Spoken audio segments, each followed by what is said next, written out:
Le rideau est tombé sur le tournoi international Bosco à Labafal au stade de Siban. Au programme, 2 finales, 2 ambiances et 2 champions sacrés.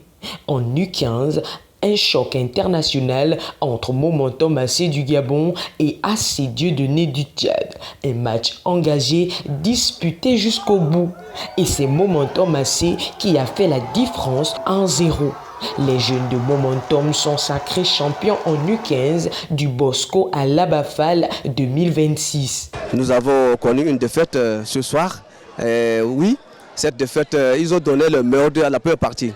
Et en seconde partie, c'est là où on déplore un peu. On va repartir retravailler sur le plan tactique, technique et par rapport à d'autres équipes. Tout ça là, c'est cette rencontre va nous permettre vraiment à bien retravailler l'équipe pour que l'équipe revienne à la prochaine édition avec force et partir aussi avec le trophée.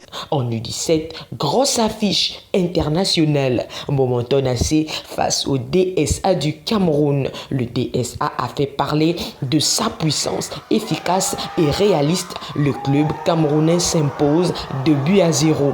Le DSA est donc sacré champion U17 du tournoi Bosco à Labafal. Nous sommes venus ici avec nos objectifs de gagner et nous avons atteint l'objectif. Nous avons rendu nos parents fiers, nos coachs, nos encadreurs.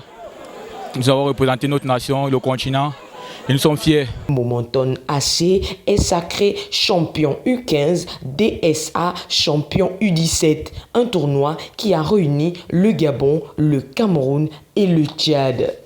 Ce tournoi de football fut un levier de développement économique et de rayonnement pour la sous-région, il faut le dire. Bien évidemment, toute l'Afrique. Donc il était question pour nous de mettre en valeur nos jeunes. Et vous avez certainement remarqué que les prestations étaient donc de haut niveau. Ce tournoi pour nous, première, il faut le dire, historiquement, et pour un coup d'essai, fut donc un coup de maître. Donc, en tant que parrain, je ne peux qu'être très satisfait. Et l'occasion qui m'est donnée également de féliciter l'organisateur de ce tournoi, M. Parfait Ndong.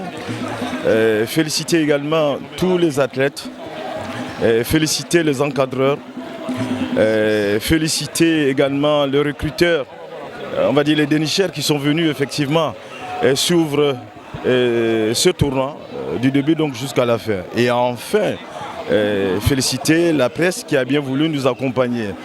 Une véritable ou remarquable couverture médiatique, sans quoi rien ne pouvait être possible.